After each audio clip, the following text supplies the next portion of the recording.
So, I want to write a book. I actually want to write several of them.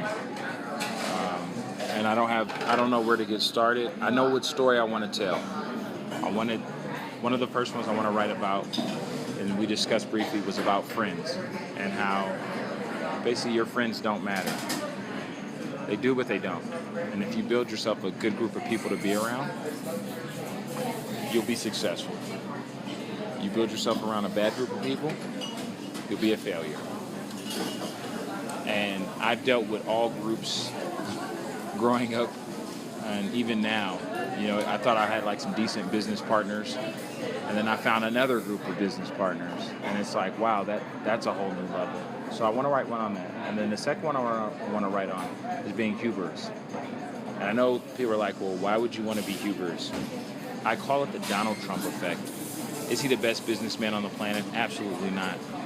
Is he the best marketing genius on the planet? No, he's not that either. Does he apologize for what he does? Hell no. But guess what? He got you believing in him. And it starts with self. And that's the message I want to convey. Those are the first two messages I'd like to convey. I don't know which one to start on first. I see the first one actually helping the youth a lot. And even helping people in the business world. Because some people don't realize that, like, the company you keep really is keeping you from where you want to go. And then the second one, it's like if you do not believe in self. Like if you look at Trump on TV, and I'm not going to mention him a bunch in the book because it's not his book. But if you look at him on TV, he never apologizes. Now, I believe in forgiveness and all the rest. I believe in that wholeheartedly. But when I look at him, I realize that, like, he may or may not justify the action that he took. But apologizing is not what he's going to do. He's not concerned about what the next person thinks about him. He's too focused in on, and now it seems like the universe is just giving him what he's put out there. That's all I got to say. You're the expert. I know. Here's a couple questions. Do you know the difference between motivation and inspiration? No. Okay. Inspiration, just, you can't stop. So one of the first things is, when it comes to writing books, is you have to click into that inspirational mode versus motivational mode. Okay. Because it transpires into readerships. Inspiration from the writer brings emotions into the words. So you have to ask yourself, okay, I got these 2 or 3 themes that I got on the table. Which one of those things at this point in my life am I inspired about? Okay. I could be motivated by either both of them or 10 of them. But which one inspires me? My paintings that I paint, the ones that I do within 30 minutes sells 3 times as much money as the ones I do that I have to paint for 30 hours. Because the inspiration goes into the paint. Mm-hmm. Okay? So when I'm writing, if I can't read my stuff, I call it, it's all good stuff. So one of the things when it comes to book writing is, how can I get into that inspirational mode versus motivational? Motivational has a lot of logic to it, has a lot of reason to it. Mm-hmm. So that's one of the first things I want to encourage you. Whatever theme that you come up with, ask yourself, today, what am I inspired? Which one of these themes am I inspired to do? Okay. Does that make sense? Yes.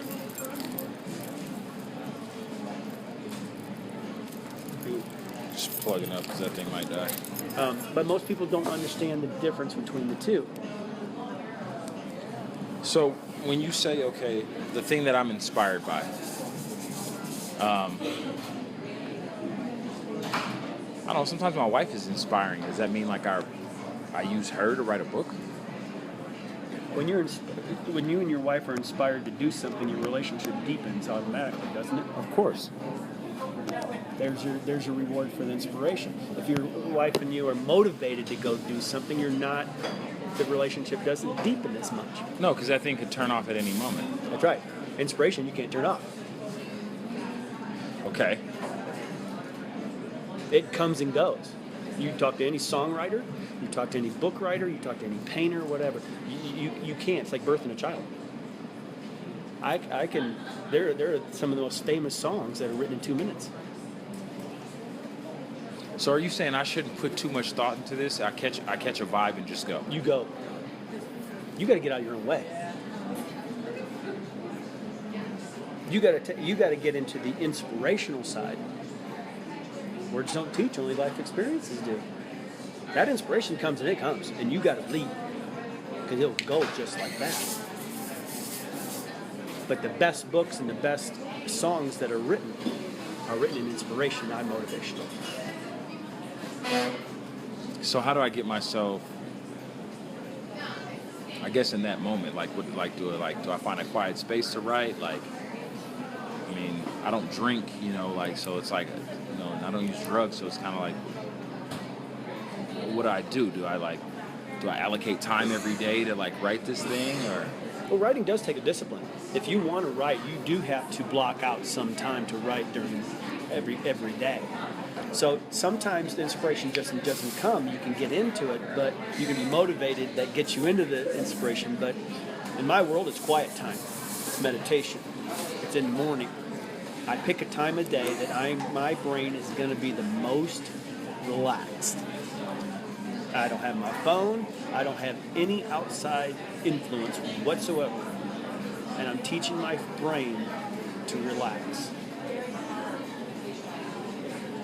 Then the inspiration tends to come. But if you try to force it, you can do it, but it's not going to. Sometimes you just got to write. It makes no sense. I mean, I've got up at 3 o'clock in the morning and broken pins off before because I just write. And it doesn't make any sense at all when I'm writing it. But then after I go back and read it, there's a theme in this line here. And down here, there's the same theme in this line here. And I keep reading of what I wrote, and there's another theme. And it's the same theme. That book right there is a prime example of it, fitting in. I wrote that book about my steroid addiction. And all it had to do was this thing came out of it: acceptance, identity, and purpose. So as I'm writing this book, that was a metaphor. Well, guess what? That theme translates into every person you know. That's what makes a great song. Yeah, sure. It's the hook. Yeah, you're right. That translates into pop, country, hip-hop, right? So that's what came out of this exercise. The inspiration was that theme. And guess what happened? Fitting in. It all made perfect sense. All I wanted to do by taking the drug was fit in. And at the end of the day, here's what I wanted to fit in. I wanted acceptance. I wanted some form of identity. I wanted a purpose. Yeah.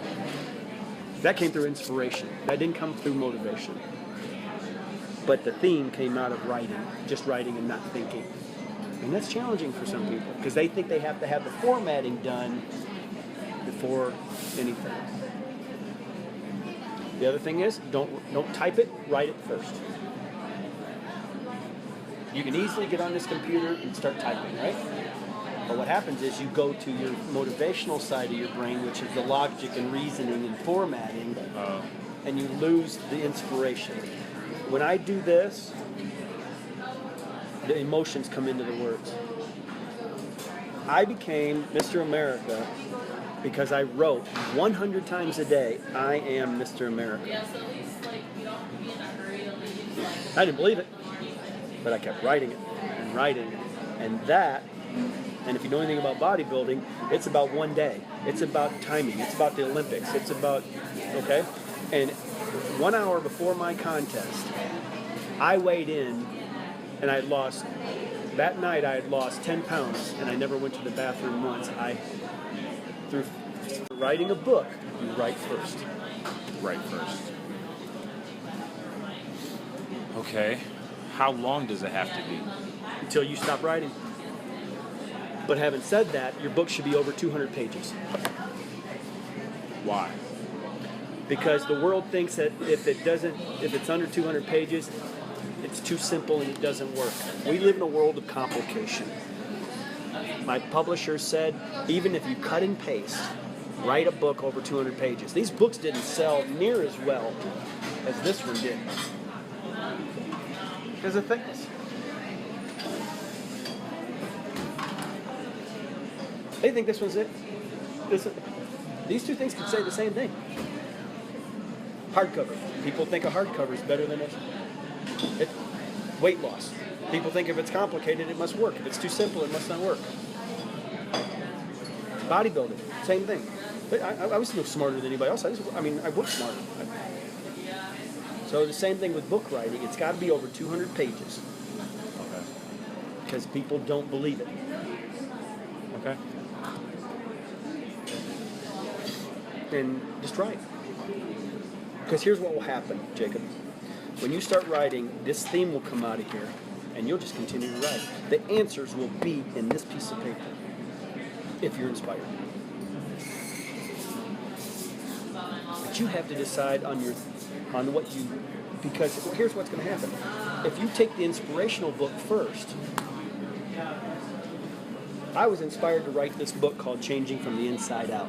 How a little kid on a farm was an introvert, and how I took exercise, and I wrote 10 things in a journal, how it changed my life. 15 books came out of this one. 15? 15! I didn't even plan on writing one, but I wrote a journal out of that. There's a circle in here of exercise programming.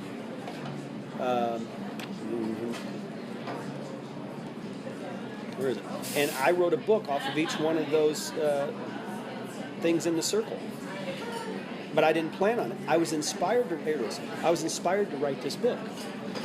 Well, one of the things was you got to figure out what your motivation and desire is to exercise. Well, I wrote a book called Truth or Consequences off of that little piece of the pie. I wrote a book off of changing behavior called Face to Face. Exercise, just move it. 12 books came out of this book because I was inspired to write this book.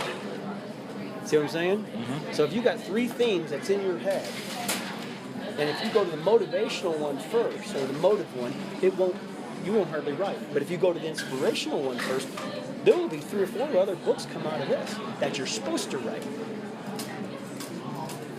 Get that? Yeah. The book that you're supposed to write, you might not even know it yet. But it's going to be in this. Does that make sense? Yeah. I didn't plan on this, but I was inspired to write this one. And when the inspiration came, I couldn't stop writing. I mean, I wrote a dozen books in a couple years. I couldn't turn it off, and I can't write. So, what about do we need scientific facts and all that stuff to implement into a book? Will people still read? If it's just my personal opinion on stuff, will people read that? I'm a storyteller. Okay.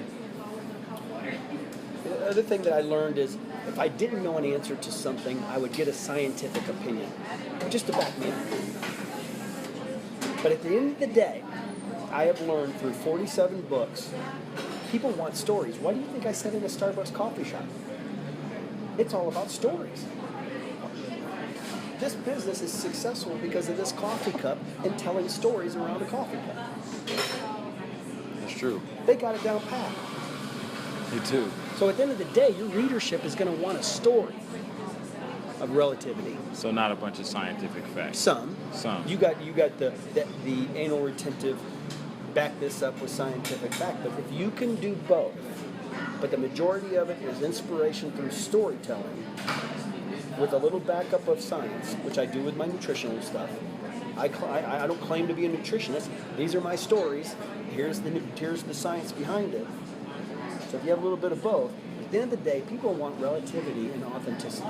Be real. This book was the hardest book I ever wrote, and it was so real that it's probably helped 1 million kids with the Fellowship of Christian Athletes because I was real, but it was the hardest one I had to write.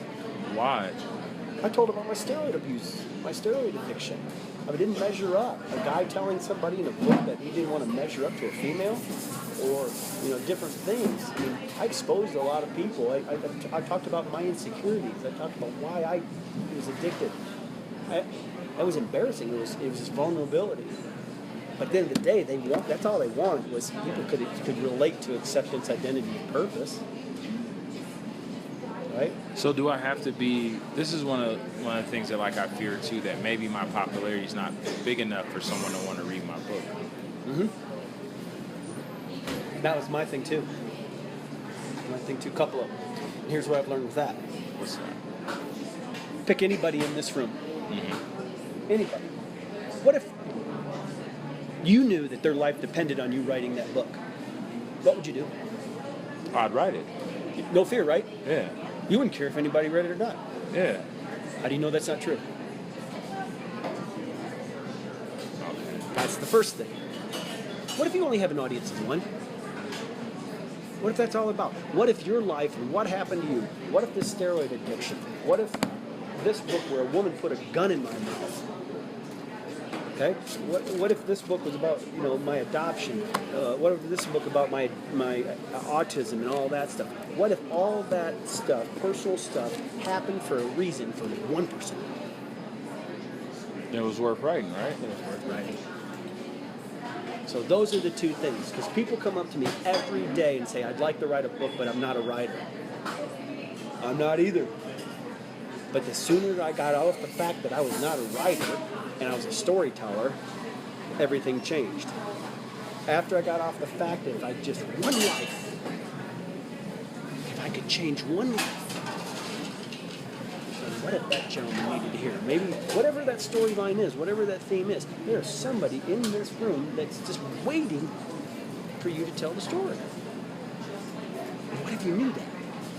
You wouldn't care who that was. You wouldn't care if you could spell or not. You'd get that. You'd get the editor. You wouldn't care. You'd go, see you, Greg. I'm going to cut this interview off, and I'm going to go write. Wouldn't you? Yeah. How do you know? Well, once I started. That's a lot of my encouragement to people. Just write. Just write. Let it flow. Let the inspiration come. But do it with a sense of urgency that a life depends on it. Because what will happen, Jacob, is once you write this, the people will come. It's not your job to go looking for it. It's your job to write it. Are you serious? Yes. When I feel a nudge to write a book, I go do it now. I don't even question it. And as soon as that thing is over with, somebody comes. Someday I'll tell you the story about that one, where that inspiration came from. That's where it came from. Okay? I didn't like writing this book. It didn't flow. It didn't feel right. And this book has helped more aging people than I could ever imagine. Bless you. Because I was inspired. And as soon as I got done finishing it, the people came. The people came. I heard you wrote this book on Aging with Grace on these diseases. And they can't. I didn't plan on it. You would have told me. No way. Yeah. I wrote and I wrote and I wrote. Making peace with the day. That was the theme that came out of this. I just wrote. Well, here was the subject line. How can we age more gracefully? I didn't know what the tagline was going to be, and then all of a sudden it came up: making peace with your day through awareness, acceptance, and activity. It's about aging. I didn't have any of this. I had this kind of. I had a little theme, but this was the tagline that came out of that. That's the whole theme of this whole book, was how can we make peace with our aging. So that's my thing, is that don't worry about the other stuff. And if you got that inspiration, you got to write it. So are those good ideas right there, or do I just write and let the ideas come, as you said before? Or should I get away from those two ideas, or? That's not for me to answer. That's not for me to answer. That your nudge will determine that. What your inspiration, because the stronger that is, the more you have to write it. It's not for you to know. It's for you to write it and let the people come to you. And they will. It might just be one. The other thing I tell people, I said, write like a life depended on it, and it might be your own. Some of these books are more therapy for me than there was for other people. But those storylines were personal. And once I became personal, then the people came. And there's people that I would never have guessed. Shocking. you serious? I'm not worthy. That's true. I can write a book. I'm not worthy of that. That's true. And I'm no smarter than anybody before I wrote the book. People think I'm smarter because I wrote a few books. I'm not. But the interesting part about it is people came to me, or still come to me daily. That is intimidating. I don't feel worthy. But it's not my place. They need to hear something in this book.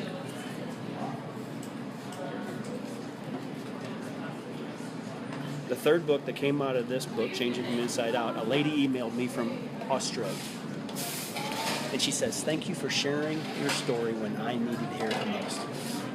And I'm like, this isn't about me anymore.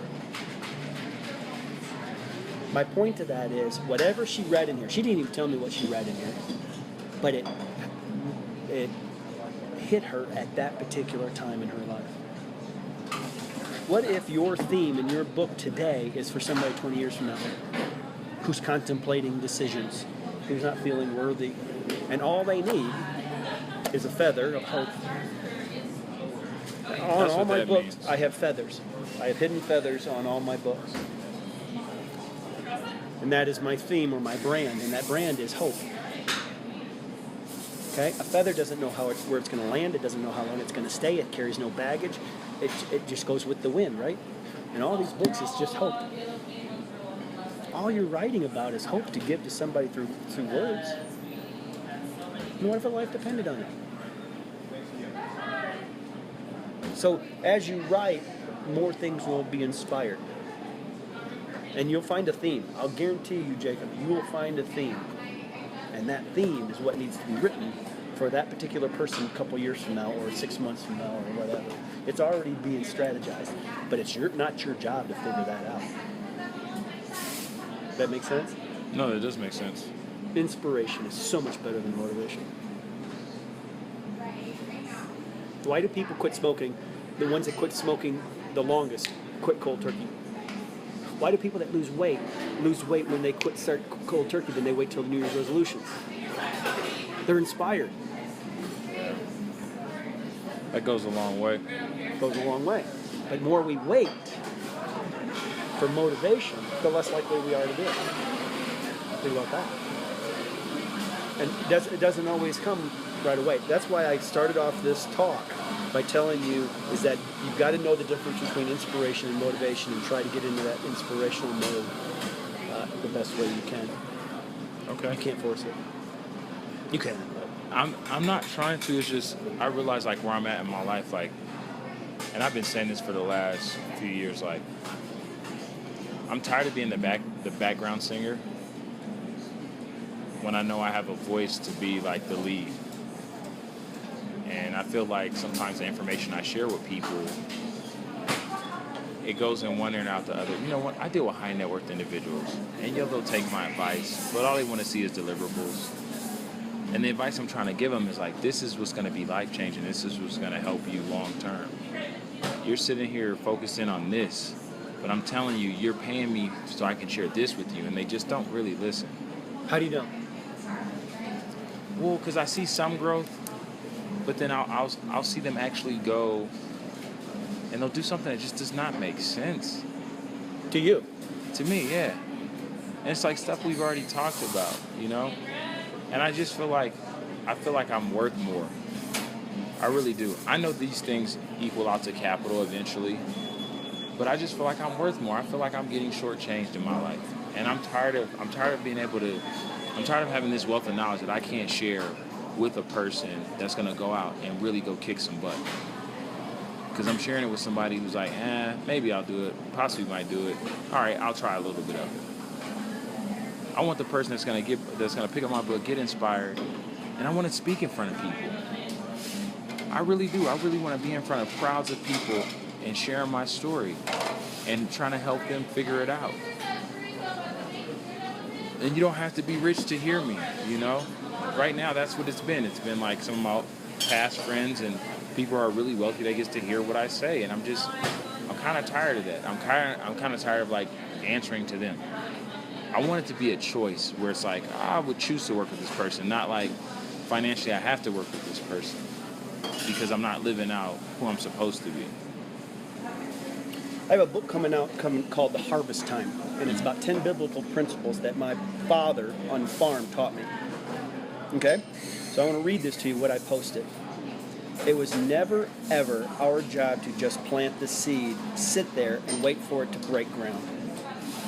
It was never our intentions to manipulate the ground in some genetic altering way to speed up the process. It was never our goal to predict the size of the crop or the quality of the produce. It was always our obligation to allow God to provide the planting of faith. We cannot make people do anything. Words don't teach, only life experiences do. It is not our place to impose our opinions or will upon others. We live in an assertive universe, not inserted. Anything to the contrary, people's hearts just shut down and get bitter and angry and resentment.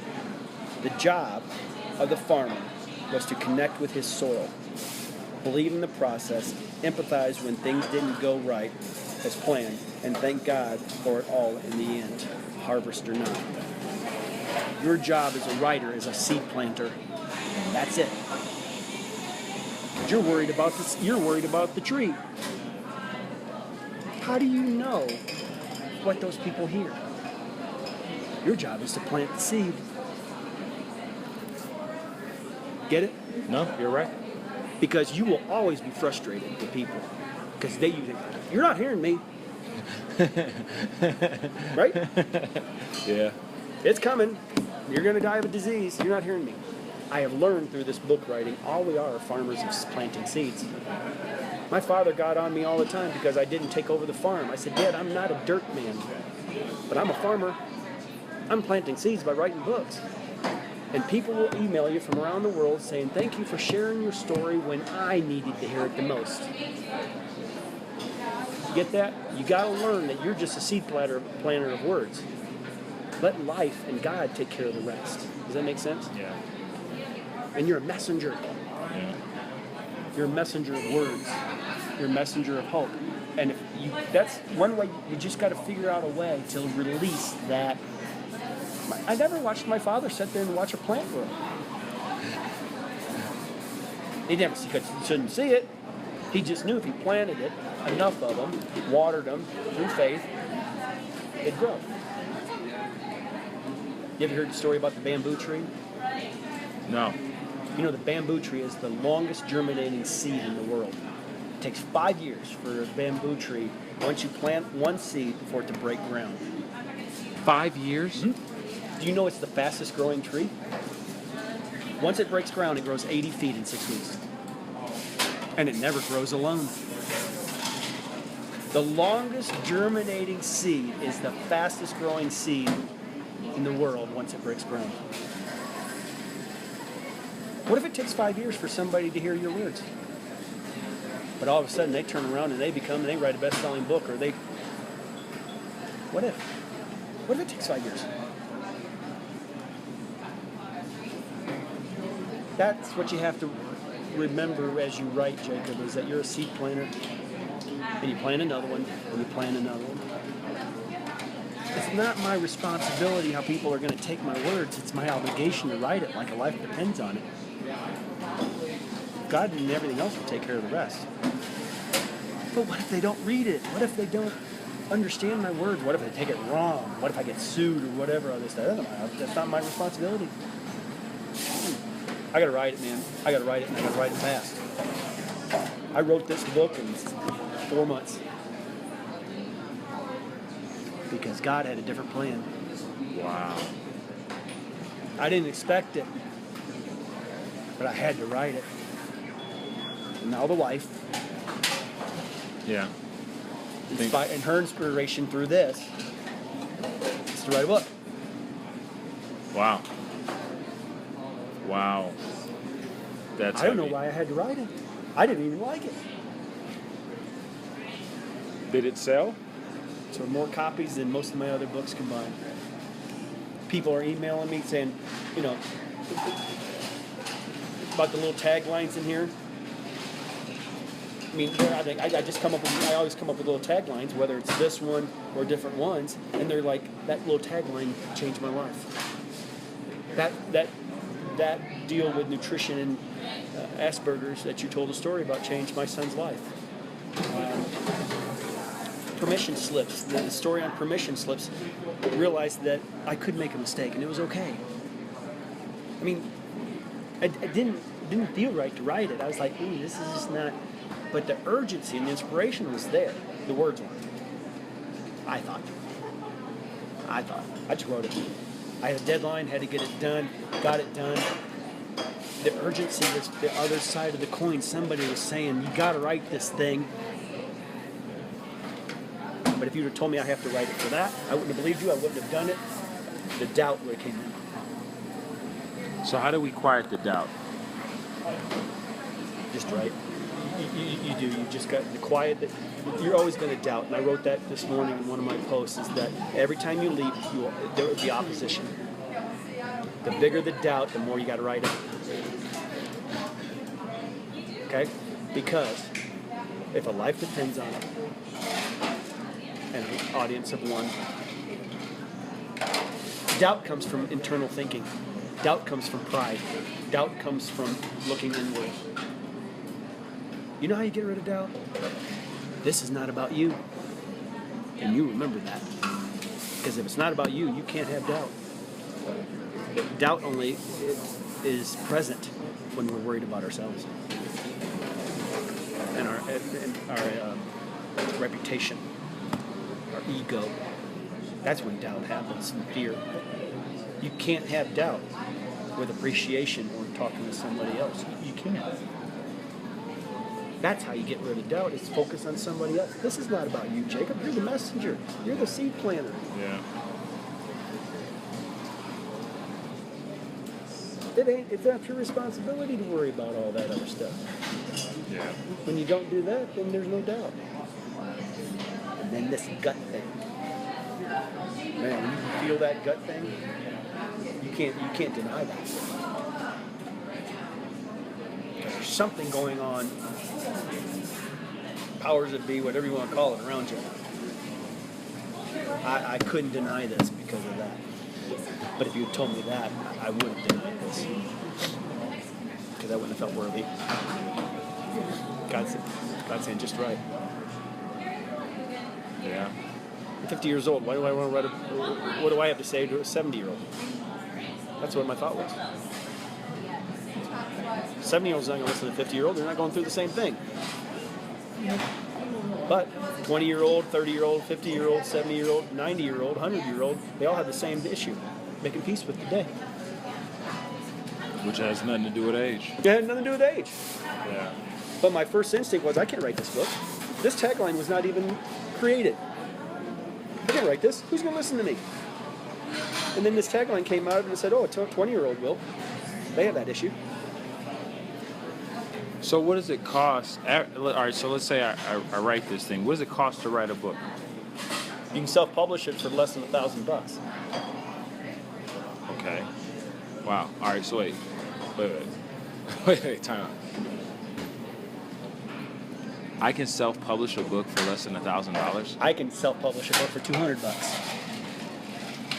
I design all my book covers. Virtual assistants are a dime a dozen around the world. I shop everything out except the words I write. The book cover, I buy $20 off of a royalty-free online thing for $20. I put my own words to it. Put it on myself. If I want to do that, I don't have to worry about paying a designer. Okay? Amazon has an armchair company that will print on demand all your books for pennies on a dollar. Okay? There are virtual assistants all around the world through websites that you can shop out to that will edit your books for pennies on a dollar compared to what it normally costs. That book right there cost me $150 to publish, and I have no inventory, I have nothing. Print on demand. Some guy told me if you want to publish a book, you give me $35,000, I get you straight. Yeah, bend over and drip. Yeah. Mm-hmm. And I literally thought like this, I'll never write a book. Now, My fees are $4,000 to help somebody write from start to finish, but that's mostly marketing. But if you want to publish a book, you can do it for under $1,000 and put it on YouTube and create a following. Oh my God. Are you serious? I could have wrote 50 books by now. But your motivation to find the money wasn't there. No, it was just like, forget it. I'm not. Where am I get 30 grand from? If you had the transcript in front of me right now, I'd have it up on Amazon within 10 days. Okay. So now I know now I know the cost is not an issue. Get that one out of your way. What's the next? Well, you said, all right, so how to publish it? How do I find the audience? But you said once you write it, the audience will come. You get it up on Amazon and you niche market it, the audience will come. These are glorified business cards in some ways. You know how much this cost me? $2.20 to publish, or to print. You know how much it makes me? $5,000 a talk. I'm in the wrong business. I give great speeches to people in their houses and everywhere, and they don't pay me $5,000. Hey, what if you wrote a book? Because they'll think you're you're an author. Best-selling author too. Yeah. What's considered a bestseller? It's like 25 to 30,000 copies of a book. So you don't have to sell 1 million copies on a book. It's a tagline of how many copies you sell. Yeah. But you put author on your name on your business card, and this is a glorified business card. Got all my information in the back.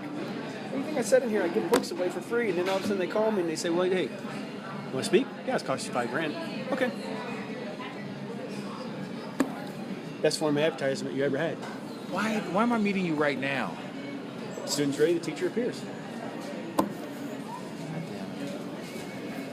And no, you know your biggest hurdle? Believing that you got something to say, and somebody will listen. This stuff is nothing. That's logistical stuff. That's done in 10 days. Like I said, that's nothing. You got your words. I mean, the quicker you get the words on paper, the quicker the better. The world's always waiting for you. I shop everything out. Pennies on a dollar. Yep, editing by PhDs that are online. I pay $7 an hour. They do all the editing. I do all my words and stuff here. $20 for that. Amazon has a template you upload. They approve it. Within 30 minutes, your book is on Amazon based on what you decide to sell it for. People say, you got something to say? Yeah, here's Amazon. Create a YouTube channel with that one particular book, and you just duplicate it over and over and over and over and over and over and over, and over again. That's the power of YouTube. That's the power of everything's duplicatable. I only had to write that once. Now I just duplicate it. I create a talk over it. So you don't have a bunch of those sitting at your house? No. You want a book? You can get it on Amazon. You can have one. If I'm going to do a talk, I'll have them directly shipped to the talk through Amazon. I have no inventory. Anywhere in the world I go for a talk, only thing I have to take is my shorts for the trip. So why do the other stuff? Why not just do this full time? This is fun. Pretty good, yeah. Why not? I make money doing other things. So this doesn't have to stop my regular life? Heck no. You just got to spend 1 or 2 hours a day to write it. Everything else takes care of itself. Oh my God. What if you did one talk a month for $5,000, $10,000? How much would that change your life? You know, I take my wife everywhere she envisions. I went to a book signing last week. Mm-hmm. Lady had a book for business. Tough arena. Selling books, giving them away. There must have been probably 200 or 300 people there. She missed out on $25,000. I told her that. I said, because you didn't have a person up at the front getting emails from the corporations that were coming to see your book. You didn't get anything. You had $25,000 worth of talk there of these corporate people there, but you didn't see it. Oh, you were worried about schmoozing and giving a book away for free, and you didn't collect the business that was right underneath your nose. Okay, give the freaking book away for free. Get their email and say, I'll come and talk to you. Since you came to this party, I'll give you a discount. Instead of $5,000, it's $2,000. There's probably 20 people right there. 20 people times $2,000 is $40,000. She didn't say that. She had a book signing. Ooh, big deal. She sold a couple books, got her name out there, but she didn't close the deal on the people that were already there. Does that make sense? It's not about you being any smarter because you got a book. This is a glorified business card. Fellowship of Christian Athletes about steroid abuse. Christian book, aging book, exercise book, cancer book. Pick your poison. Pick your poison. $2,000 a talk, $3,000 a talk, Christian radio, podcasting. I don't do anything twice. That right there could be duplicated. You're going to send that to me, and I'm going to put it up on YouTube or iSound as a podcast, and I'm going to send that to 5,000 people. This right here is a prime example of duplication. We'll never have to have this talk again. No, we won't, because no one ever gave me that information. Over and over and over and over and over again. But my point is, once it's duplicated, like podcasts, I can do a talk on steroids. I can sell it for $2. Ebook, 15 pages for 99 cents. A friend of mine sold a book called Everybody Poops. It's about bathroom sarcasm. Satire. 99 cents on Amazon. Amazon took 33 cents out of the 99 cents. He's at 1.9 million. It's his bathroom satire, sitting on the throne, laughing. It's niche marketing. Over and over and over again. 99 cents, 99 cents, 99 cents. Really, it was 66 cents. Over and over and over and over and over again. Okay? Look on Amazon. This is Jacob's book. This is the other 5 books that the readers had bought based off of his book. You'll see that. So you write books on series. Okay, so I wrote this book. Okay, and so changing from the inside out. The people that bought this book, it says on Amazon, here are the other books that these people bought. You get a residual people coming in. If you write one book, you get 5 more. Does that make sense? Yeah. Pennies on a dollar. I mean, right here, I couldn't tell you. $1 million? Let's just say $1 million. All these books made me from speaking. $2.50. Let's just say $300 a book. 3, 4, 5. $1,500 made me $1 million. Why are you not on Oprah and all the rest of these shows and like prancing around in your new Rolls Royce and? If I wanted to. I'm doing this for this guy. I make money from that thing, so that's. What is this thing? It's the only piece of technology in the world that tests oxidative stress levels and antioxidants. It'll be in every NFL team's locker room within the next 10 years. I've got it in Major League Baseball, and I've got it in Golden State Warriors. Athlete comes up, puts his hand on that, and I can tell him what his nutritional value is if his supplements are absorbing or not. What? Only one in the world, $500 million right there. I bought it from the University of Utah for testing carotenoids in your skin for macular degeneration.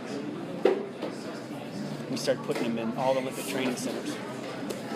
Every time an athlete puts their hand on there in 30 seconds, it'll give them a risk factor reading of how strong their immune system is. Then we create nutrition programs off of that. So wait, can you test it on me? Like, will it work? 30 seconds. Yeah. Does it hurt? After we're done, no. After we're done here, we'll do it. Yeah. That's nuts. Yeah. But it's passive residual income. This is passive residual income. That's what we're creating for you is writing a book. The actual income comes from the book sales or from the speaking engagements. But you want to create some type of residual income through technology, whether it's something like that or it's book writing or whatever. Okay? I just do this for fun. I know what one book's going to make me. I don't have to work another day in my life because of technology and technology. I just do this for fun. That's fun. And believe you me, people would live their whole life for that job right there, and it's fun. I'd rather make my clients currently fun. Right now, it's not fun for me. Why? Because it's like I dread the email, I dread the text message, I dread the phone call. Like, I wanted to make it, and you know what's so funny? One of my athlete's brothers told me, and he's probably one of the scariest people on the planet. He's so afraid of his own shadow, so talented, handsome, talented. He has everything any guy would want. Can sing his ass off. And he said, you know what you're scared of? I said, what am I scared of? I'm like thinking, what are you going to tell me? Right? He said, you're scared that you'll never be able to work with my brother or TJ or this guy or that company again. Was he right? No. He is right. He's 100% right. I'm definitely afraid. He said, but you don't understand that if you do something like this, because I was just talking about possibly writing a book or something like that. He was like, if you do something like this, he said, they'll seek out your endorsement. They'll be validated because they're hanging around you. You think he's right? Yes. I hope he's 100% right. And what does that stem from? What was it stem from? Fear? Nobody's going to read my stuff. Yeah. I don't have nothing to say. Yeah. It's not your place to, Jacob. It's your place to write them. If you would have told me it's called unintended consequences, if you would have told me that this is what the consequences would be, I'd said, no way. I didn't plan on this being this big. I didn't plan on my name being known around the world. I was a little farm boy that was told his words wouldn't matter, so nobody's going to believe me. But how do you keep from gloating in it? That's one of my biggest fears. Like I don't ever want to insult God with his blessings that he gives me. How do I keep from being the guy that's like walking around feathers all out? And like, how do you tailor that? Because I'm going to write books. I'm going to write several of them. And I'm going to write bestsellers. And people are going to know exactly who the hell I am. But how do I get to where you're at? You never forget where you came from. It's one thing. I'm just a poor kid from Oakland. You never forget where you came from. And you realize it can be taken from you in a heartbeat. Whether it's a gun, whether it's cancer, whether it's a steroid abuse, whether it's sitting in a car, living in a Jeep, you realize it can be taken away from you like that. What do you think? All these football, you know this better than anybody. The Johnny Manziels, you know all these people. Yeah. They think they're entitled. Okay, we're not entitled to anything. Life isn't fair. That's right. It isn't. Okay, it's a gift. Yeah. And that's what we have to look at. That it can be taken away from us just like that. But if you get in this, if you got handlers around you that says you're always going to get this money, you're always going to get that money, you're going to get upfront money for your, going to a different team and guaranteed money. You don't have to worry about that. And it gets in their head. Nothing's guaranteed. I could be dead tomorrow. That's part of it. I never forget where I come from, and I've lost it 4 or 5 times in my life because of I lost my why. Okay? Your why is your purpose. This is probably the answer to this question. Starbucks, good example. Apple Computer, good example. They almost lost their shirts. We're sitting in Starbucks right now, and a prime example of Schultz, about 15 years ago, almost lost it all because he over-diversified. He was worried about what? He was worried, and he lost the why, and the why is the coffee cup, the purpose. Steve Jobs, Apple, when they fired Steve Jobs, the company went down the tubes. Why? Because Steve Jobs had a purpose, his why. It wasn't the product. When you focus on the what or the product, you'll lose your shirt. I lost millions. How? I lost my why. I lost the purpose for doing what I was doing. I lost my feather. You? Yes. Because you get these millions of dollars and you say, okay, and you start losing the purpose. Corporations, they lost the simplicity. And it can go that fast. It can go just like that. Because you start worrying about the money. And okay, let me put it a different way.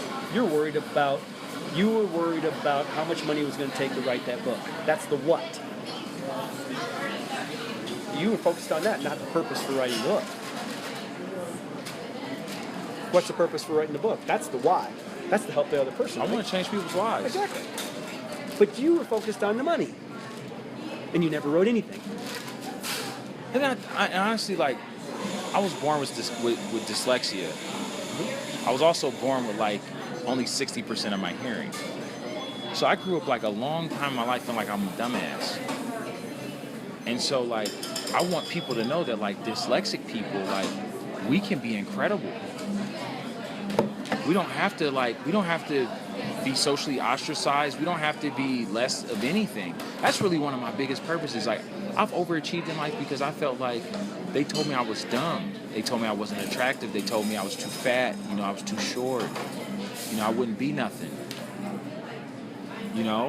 That's really that's really one of my deepest. And I said one day I'm gonna show the world that like you're looking at a dyslexic guy. When I told my wife that, she's always said you're so much smarter than me, and I'm really not. When you look at academically, she's done way better than me. And then when I told her I was dyslexic, she was like, that's impossible. You know Steve Jobs has a form of autism? Shut up. Do you know Greg Ryan has a form of autism? I never passed the test in high school.